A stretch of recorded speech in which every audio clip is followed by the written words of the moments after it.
Ud'uni astajib lakum. Berdoalah kepadaku, maka akan aku kabulkan. Assalamualaikum warahmatullahi wabarakatuh. Alhamdulillah.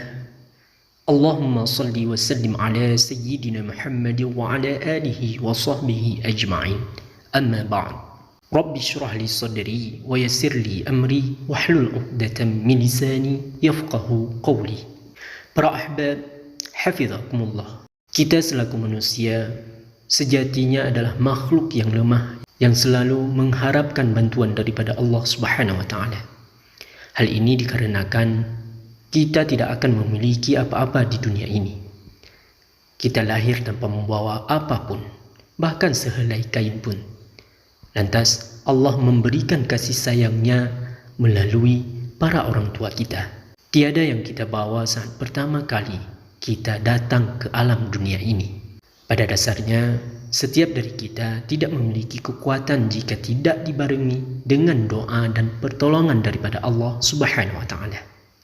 Tanpa pertolongan daripada Allah Subhanahu wa taala, kita tidak akan bisa melakukan apapun di dunia ini.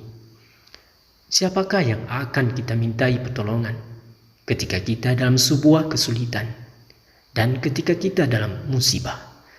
Siapakah yang akan kita jadikan tempat kita mengadu atas segala keluh kesah kita dalam menjalani kehidupan ini? Sudah tentu jawabannya adalah Allah Subhanahu wa taala.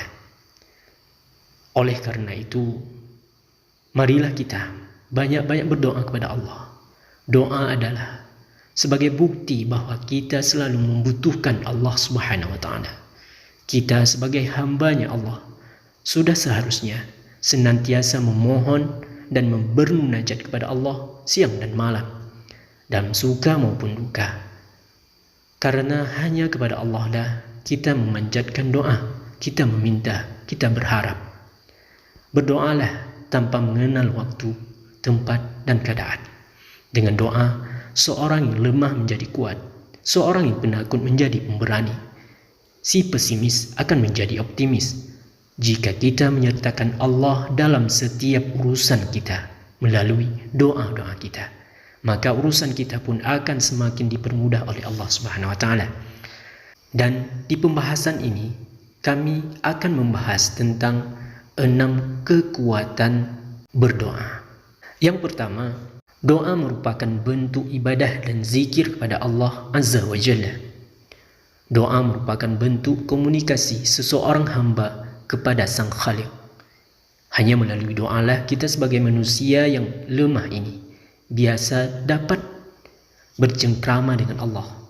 Selain menjadi perantara meminta kepada Allah, doa juga memiliki pahala yang sama dengan zikir dan ibadah lain kepada Allah Azza wa Jalla.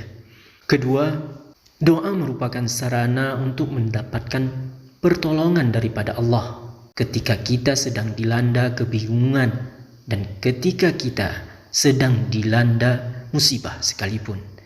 Kita selalu dianjurkan untuk berdoa, karena dengan doa tersebut kita memohon pertolongan dan petunjuk kepada Allah Subhanahu wa taala. Ketiga, doa memberikan kesadaran tentang relativitas dan kelemahan manusia. Seberapa besar pun usaha kita, jika tidak dibarengi dengan doa kepada Allah, maka usaha itu tidak akan bisa menghasilkan yang maksimal. Kita tidak akan pernah bisa mencapai sesuatu jika hanya mengandalkan diri kita sendiri. Keempat, berdoa mengajarkan kepada manusia agar memiliki rasa malu kepada Allah. Hal ini dikarenakan apabila seorang manusia tahu bahwa Allah akan mengabulkan semua doa-doanya, maka ia akan malu tatkala mengingkari nikmat-nikmat daripada Allah Subhanahu wa taala.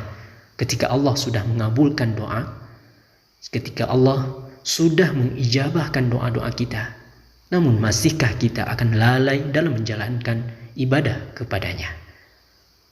Yang kelima, berdoa sebagai terapi, yaitu sudah banyak doa-doa yang diajarkan oleh Rasulullah SAW kepada para sahabat-sahabatnya untuk menenangkan hati mereka. Doa-doa tersebut memang dikhususkan untuk memberi ketenangan pada hati, menjadi terapi bagi jiwa, sehingga hati kita menjadi lebih tentram. Yang terakhir, yang keenam, berdoa merupakan senjata orang beriman. Dalam keadaan terdesak, doa bisa menjadi sebuah senjata yang akan dikabulkan dalam waktu itu juga, ketika kita berdoa dengan sungguh-sungguh dan yakin kepada Allah dan menggunakan niat yang ikhlas. Itulah 6 kekuatan tentang berdoa yang senantiasa kita panjatkan kepada Allah. Semoga dengan pembahasan ini bisa menjadi motivasi kita untuk selalu memanjatkan doa kepada Allah Subhanahu wa taala. Mudah-mudahan video ini bermanfaat. Hanya Allah lah tempat kita berharap, hanya Allah lah tempat kita mengadu. Banyak-banyaklah berdoa kepada Allah dalam suka maupun duka. Wallahu a'lam bishawab. Wassalamualaikum warahmatullahi wabarakatuh.